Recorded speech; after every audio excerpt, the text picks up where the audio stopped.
ولاد جبريل 8 دقائق. شكرا سيد الرئيس. وفي الحقيقة اليوم كيفاش نحكوا معناها حتى حد ما قاعد يسمع فينا، أنه حبينا أنه الجلسة هذه تكون بحضور كاتب عام الحكومة وبحضور زاد الوزير المكلف بالعلاقة مع مجلس النواب، لأنه الموضوع يتطلب أنه الناس كليك تحط جميع الإشكاليات على الطاولة، الناس كليك تحط الحلول قبل الإشكاليات، لكن في ظل الغياب ما تنجمش تحكي على حلول، لأن المفروض أنه مجلس نواب الشعب هو اللي يتحمل المسؤولية وهو اللي يكون الفعال في إيجاد الحلول، لأنه الحكومة هذه هي في النهاية منتخبة من طرف ووضعت من طرف وتمت المصادقة عليها من طرف مجلس نواب الشعب، وفي الأخير الشعب كي مش يحاسب النواب نتاعو، مش يحاسب الوزراء. هذاك علاش احنا لازم نتحمل مسؤوليتنا في الشيء هذايا. اليوم وقت اللي نجيو نحطوا المشكل على الحكومة ولا نحطوه على الاتحاد، هو الناس الكل تتحمل المسؤولية، ولكن وقت اللي نحطوا المشكل الكل كأنه اليوم جريمة اللي صاير، هو يولي غلط باش، لأنك أنت كما ثم حقوق مضمونة وثم واجبات زادة مكفولة للناس لازمها هي تقوم بالواجبات نتاعها.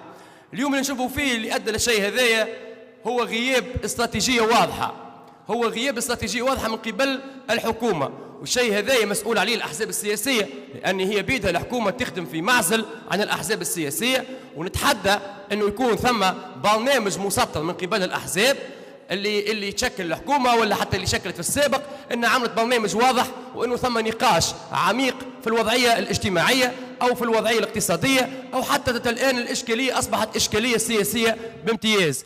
اليوم سياسة الترقيع ما عادش عندها وين توصل، وبالتالي اليوم وقت اللي نواصلوا بتصريحات معناها غير مسؤولة من قبل أعضاء الحكومة، نقول أني ما عادش نلوموا على الاتحاد، لأنه الاتحاد في الأخر هو ملك لمنظوريه، والاتحاد ما يحكمش في روحه، راهو مش معناه حك راسك يمشي يعمل إضراب، الاتحاد عنده هياكله وعنده منظوريه، وبالتالي إذا كان الناس هذيك تمست غدوة حتى كان الاتحاد باش يرجع في الإضراب العام، راهو هو بيدو زاد مش يكون غير وفي لمنظوريه، على خاطر ثم اتفاقيات سابقة ما تمش تفعيلها، وعلى خاطر زاد كيف نسمعوا اليوم تصريحات نتاع بعض الوزراء وقت اللي يجيك وزير يقول لك راهو سبب انقطاع السميد هو العادات الجديدة اللي طرقت على التونسي كيما الطابونة والملاوي، وين عايش هذايا تحب الناس تسمعك وانت وتقبلوا شيء هذايا معناها الطابونة والملاوي ولاو عادة جديدة، معناها اللهم عادة جديدة عنده هو ما يعرفهاش، وممكن السنة ونكلا حاجة اسمها طابونة ولا ملاوي، اما راهو عند الناس تعيش هكاكا. كيف وقت اللي نلقاو ما ثماش فقر في تونس وما ثم حتى عائلة تونسية ما عندهاش دخل، شكون تحبوا يصدقك لهنا؟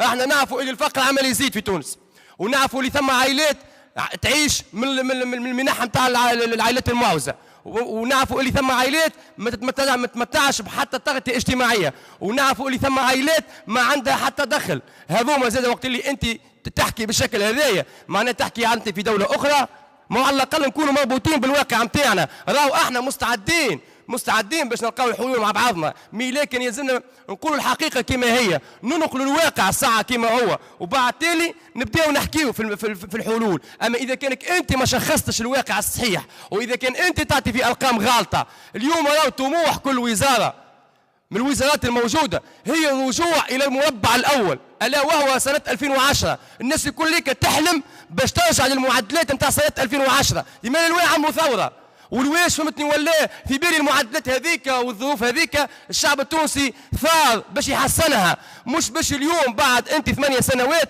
تقول اللي نحبوا نرجعوا للمعدلات نتاع 2010. راهو بالحق لهنا نوليو نحكيو في الغلط ونوليو ما عادش عارفين احنا وين نحبوا نوصلوا. اليوم فهمتني ولا الشيء هذايا موجود في كل القطاعات، والقطاعات الكلية تشكو، وقت اللي اليوم انت تعطي القطاع العام الزيادة والقطاع الخاص الزيادة، وتجي انت فهمتني ولا في الوظيفة العمومية وتقول ما نجمش اكثر من هكاكا، شكون باش يصدقك وقت اللي انت في الميزانية تخليت على قداش من حاجه باش ما تدعمش الميزانيه، على اساس انك انت عندك استراتيجيه واضحه تنجم تنظم القطاع الخاص والقطاع العام، وتنجم زاد كيف تكفل الزيادات المطلوبه المطالب بها من قبل الوظيفه العموميه. اليوم وقت اللي تلقى انت الاستاذ والمعلم، مانيش نحكي على البطال، الاستاذ والمعلم غير قادر على مجابهه المقدرة الشرائية، المقدرة الشرائية أصبحت أكثر من الطاقة. اليوم راهو ماهوش مطالبة بالزيادات، اليوم مطالبة بتعديل المقدرة الشرائية. خويا مش لازم الزيادة، أما عندناش طريقة فهمتني ولا لتخفيض الأسعار، عندناش طريقة لمجابهة اللوبيات اللي قاعدة فهمتني ولا. اليوم الدواء نتاعك يمشي لليبيا، اليوم المواد نتاعك المدعمه تمشي لليبيا، اليوم فهمتني ولا احتكار في كل المجالات. هذا شنو اللي عملنا له؟ احنا قلنا في السابق راهي اكل الطريقه نتاع المخازن نتاع البطاطا وماشيين للمخازن نتاع البطاطا راهو بعد وقتها، لانه راهو الاحتكار عنده وقتاش يحتكر المحتكر، وعنده وقتاش يسيب السلعه نتاعو ويبيعها. وقت اللي تمشي له انت بعد ما فرغت المخازن، ووقت اللي سييه هو ديجا روج. شنو هو الشيء اللي عملته لنا؟ ما نحبوش بروباغندا اعلاميه، نحبوا بالحق وقت اللي يمس المواطن يمس الشيء هذاك. الحاجه اللي نحب نزيد ناكد عليها اللي اليوم انت ثم عباد حكايه الاتحاد يدافع على منظوريه اللي هما يخدموا، لا مش صحيح.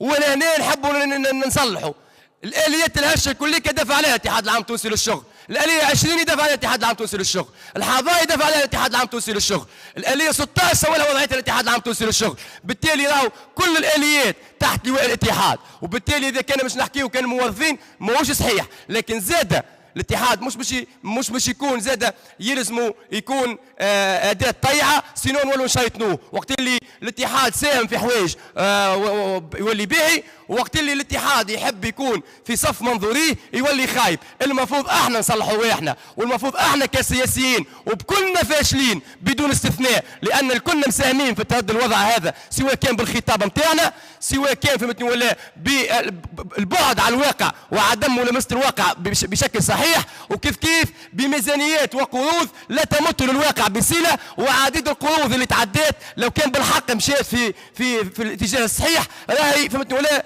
الناس كلها تحلت مشاكلها. اليوم انت كان حلت مشاكل الشباب، راهو حتى اللي يخدم مادام ولده ولا يخدم راهو ما عندوش اشكال، يولي يغطيو العجز نتاعو. اليوم الاليات عقد الكرامه وعقد التحايل، فرصه ما ثماش فرصه جمله، هذوما الكليكا معناها التكوين المالي وتشغيل داخل في حيط وفلوس داخله ما مشاتش المنظوريها. اليوم حتى على مستوى الشباب كي يجي مش يبعث مشروع يكون هو في بعث المشروع. اما امل نحكوا عليه، يا نحطوا له الامور كلها على الطاوله ونحكيهم بصراحه ونلقاو الحلول ونجموا نصبروا، يا اما على الدنيا السلام. شكرا زميلاتي زملائي، أتلو عليكم